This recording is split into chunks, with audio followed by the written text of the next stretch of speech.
Hi there, it's Sylvia Magorovich here, Federal Candidate for Leichhardt for the Informed Medical Options Party. And I'm here today with a lovely man I met 2 years ago during the Queensland state elections when he was working for the Greens election campaign, which my sister ran in for IMOP.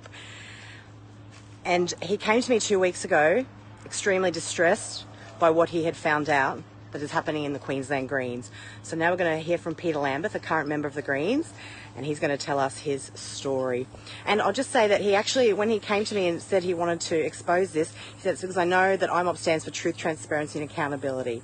So you can also watch this on Australian Free Independent Press Network and our CADGO partners, GAP Australia Party. Great Australian Party. Just a quick one, guys, for everyone watching at home. So what we've got here is a gentleman, Peter, who was with, actually I'll let him tell the story as a lead-in if we may. We've got the Free Independent News here as well. Peter, can you just give us a quick heads up on yourself, mate? Yes. Certainly. Sylvia, I've been a member of the Greens for the past 5 years, and in that time I've been convener of the party for a couple of years. I've also been secretary and treasurer at different times during that. And my current positions at the moment is in leadership roles as secretary of the local election campaign committee for the seat of Leichhardt that we're at the campaign launch of tonight. I'm also a delegate to State Council. State Council is the body that is the policy development, decision making part of the Greens. So I'm a delegate to that to represent the Far North Queensland Greens, which is the branch here.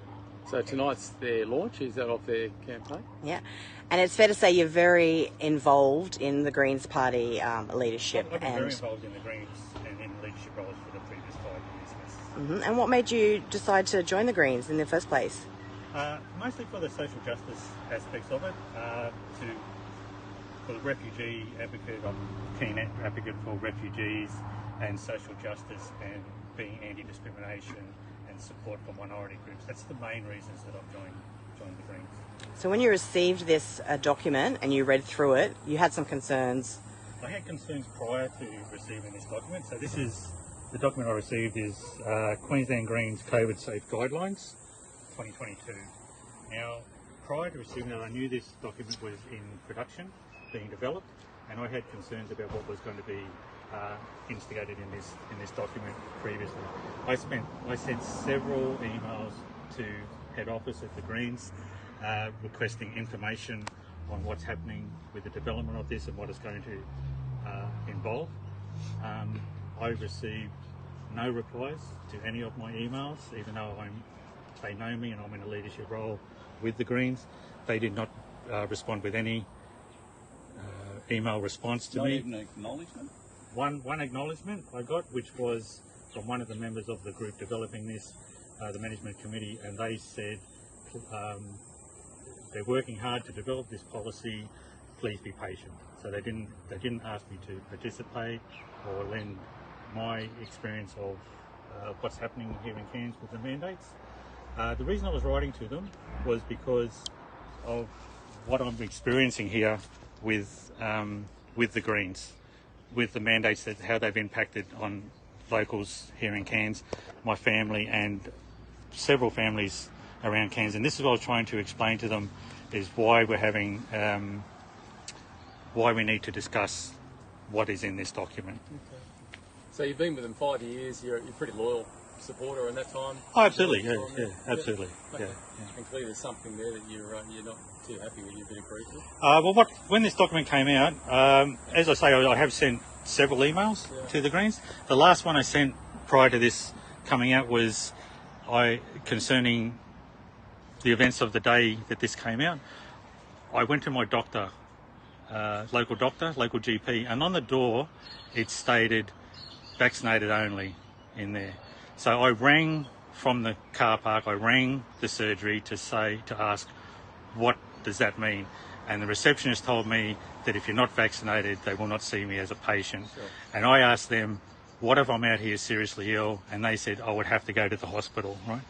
I emailed that to the Greens who were developing this and said, this is another example of how mandates and how the situation is impacting on society, and how the impost on the unvaccinated, it actually imposes a great deal more on unvaccinated members and volunteers within the Greens itself.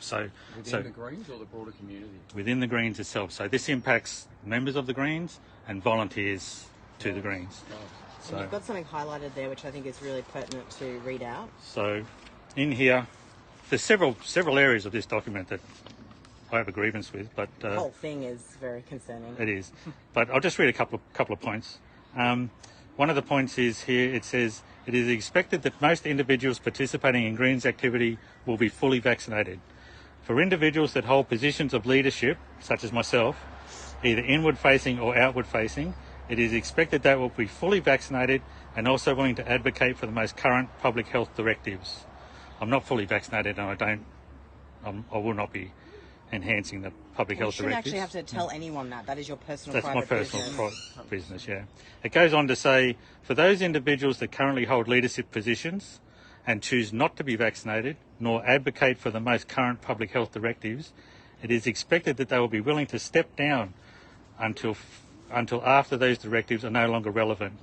For those individuals that are not vaccinated, the party will assist in finding other roles and activities that adhere to the principles of safe participation. And what it goes on to say in the document is that as a Greens member, I cannot participate in any Greens activity without being fully vaccinated, face to face. So this event that they're having here tonight, the launch of the candidate, I can't attend that because it's in a cafe, so the government mandates restrict me from doing that. But even if this was held across the road in the park, according to this, I still can't attend that because it's against the guidelines, and it's not an if, but, or maybe. It's must be vaccinated. And what's their position? Yeah, sorry. There's just one other thing about that really needs to be stated, is that even if you have a face mask medical exemption or a vaccine exemption, you are still unable to participate in Greens events. Is that right, Peter? I'll read this short paragraph, right? So this is registered medical exemption, registered medical vaccine exemptions. Individuals with a registered medical vaccine exemption will be assisted to participate in non-face-to-face activities or can request consideration of their ability to participate in face-to-face activities on a case-by-case basis. So even if you've gained a medical exemption, which is difficult to gain, it is still, you still are not allowed to participate in Greens activities for this time. And the date, there is no end date to this. So even though in their charter they specifically say that they are against discrimination, including for a disability. Queensland Charter, the Queensland Greens Charter stipulates that they are opposed to discrimination of any kind. I wrote a grievance about this document to the Queensland Greens 3 weeks ago when it came out. I've had very great difficulty in getting a reply to them, but I did receive a reply. And I had several issues with the document, not more than I've stated here. But the most important one to me was the discrimination against anyone that's not vaccinated.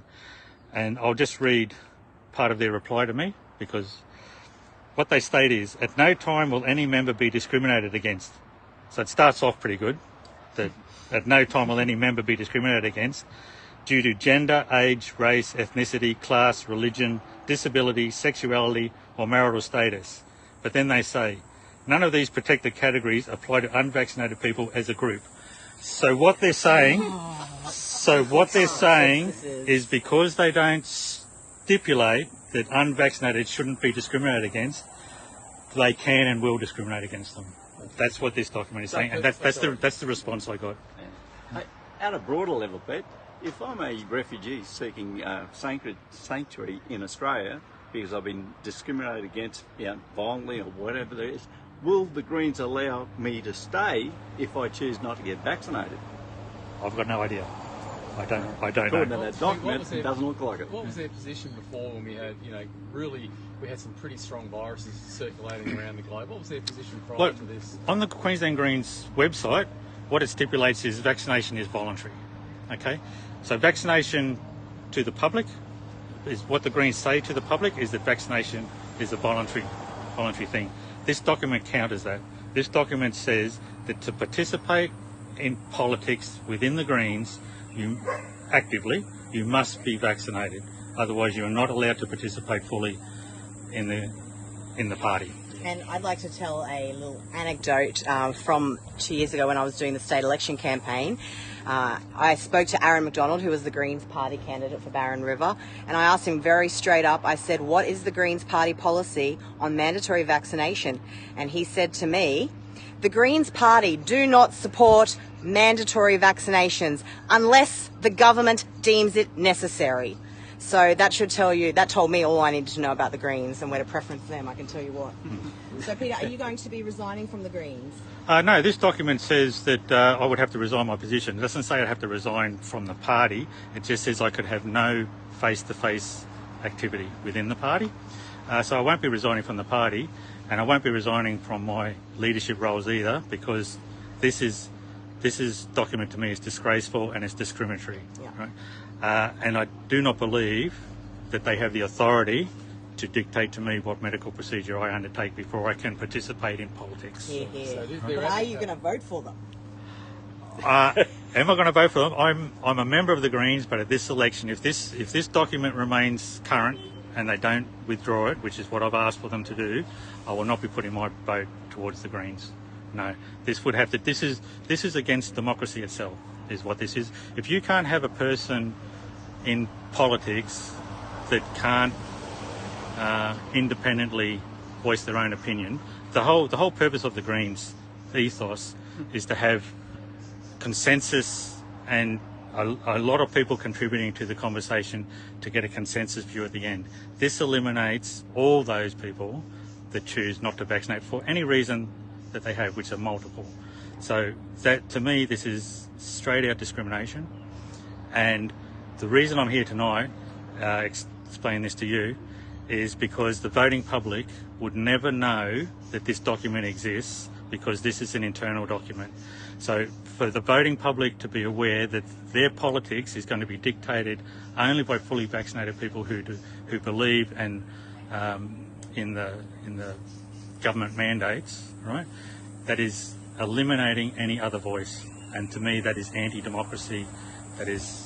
Hey, just a quick one from an outsider's perspective looking in, and again, I've got no beef with you. In fact, it's quite nice to be up here in Cairns at the moment. Who makes the decision? Like when we say the Greens leaders, who are they? Is it 1, 2, 3 people? 4 people? No. This was produced by the management committee, which consists of eight people who Is that the Queensland Management Committee? Queensland. This is a Queensland policy. This is not. I don't know what the other states are doing. This is solely So Queensland. they're running this in the federal election? No. This is Queenslanders are running this now. Oh, right now? This was live. Sorry, mate, I thought This it was was live on the 24th of January when it was Right. released, and there's no end date. Okay. So to me, this could run beyond the And election. you don't know whether it's consistent across the other states and territories? I don't know. No, I don't know that. Pete, do you expect any retribution by coming out? Well, I don't expect any retribution because the Greens have a policy of supporting whistleblowers. So if they support that policy, me being a whistleblower, just advising the voting public of what is happening within the political party, I don't see any retribution forthcoming. Have you had any feedback from your other members or executive council about this particular? I know that members have resigned their positions because of this document, because they were unvaccinated and they held leadership roles, and they've resigned those positions. So it has definitely affected the political structure of the party, because those resignations have. Has there been anything else within the Greens that you've noticed in recent times where you go, geez, I just don't agree with that, or is it just this one? I'm basically comfortable with being a member of the Greens, Sure. but their ethos is to oppose discrimination. Sure. And if their ethos is to oppose discrimination and they release a document like this, which is the opposite of that, I have an issue with that. Yeah. So and to me, the voting public needs to know that if this gets entrenched in this party, it could get entrenched in other parties, and who knows what the future will hold. But who knows what will cascade down to in the future if this sort of situation isn't rectified right at the start. Yeah. And Jason Miles, the Senate candidate for the Great Australia Party, brings up a great point. Greens Western Australia, Greens South Australia, Greens Tasmania, Greens Victoria, Greens New South Wales, Greens Northern Territory. What are your policies saying? Are you also discriminating against people? Are you also going against the National Greens Charter? What does the Australian Greens think of this? We'll be looking forward to hearing back from them. And now we'll see if there's any other questions for Peter.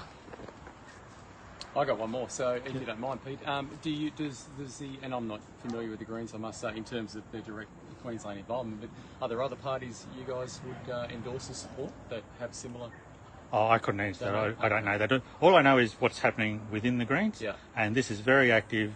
And through the communication that I've had with them, they're very resolute that this is going to be maintained. So this is why I'm speaking to you. So they're not listening to any other conversation about modifying this or scrapping it. They're really opposed to having this withdrawn. So this is why I think it's necessary to put it out in the public. Do you know why they were so, why they want to push this so thoroughly through? I couldn't say what's in their heads. As I say, they've had very little to none correspondence back to me. So I do not understand their reasoning. All I know is that their reasoning that's within the document, which says that they're doing it for the safety of the public and that sort of thing, in their own website, they say, or in this document actually, they say that we do not know if the vaccines stop transmission of the disease, yet they're imposing this as if it does, as if they know that it does. You can speculate. So the reasoning is, to me, flawed. And I've asked in my correspondence, I've asked for what scientific studies are you referencing in this? Have you done modelling? Do you know that if you enforce this on Queensland Greens members, will it be a benefit or a negative? Right. I've asked for a risk deficit analysis from them. They've come back with nothing. So. And do you feel like you are a risk to other people, Peter? Oh, definitely not. I live with a vulnerable person to respiratory illnesses. I've lived with that person for the past 24 years. We know how to protect our family and the vulnerable people around us. And to just say that all you need to do is be vaccinated to protect the vulnerable is not the case at all. There are many, many other avenues that you can take to protect the vulnerable that don't impose mandates on people and don't impose restrictions on society. And I've done that for the last 24 years. I'll continue to do that. There is no risk from me to other members of the public or my family, even though I'm not vaccinated. And you could even prove that, couldn't you? I can prove that because I have regular rat tests. So as early as yesterday, I had my last rat test, which was negative. So to me, I know that I am safer than any vaccinated person who's attending the function tonight, because many of them will not have had tests. They've just been allowed to attend that because they're vaccinated. Whereas me, who's done tests to prove I'm not positive, I still can't attend. Pete, you've got to trust the science, mate. Yeah. But mate, I want to commend you, because it takes a brave person to actually make a stand in life, because it is easy to roll in and conform and I don't think it's brave. Like I say, the whole reason of this is... I'm not asking you to, I'm telling you. I think I agree with Jason. The whole purpose of this is that this is an internal document that the public would never be aware of unless you are participating at a level above an ordinary member.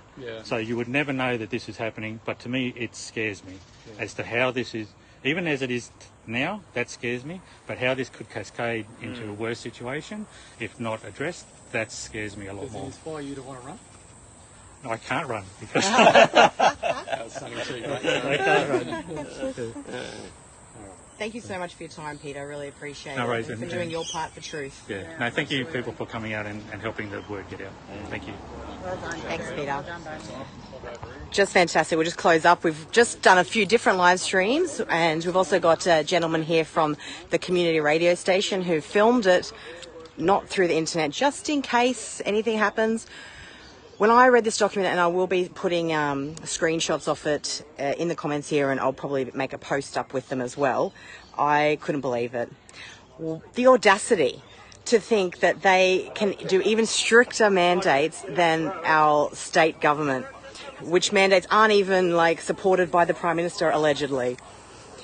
It's all going to come out, and we're here for it. Truth, transparency and accountability. That is what Informed Medical Options Party stands for. And I'm running in Leichhardt to ensure that these values are represented in our community.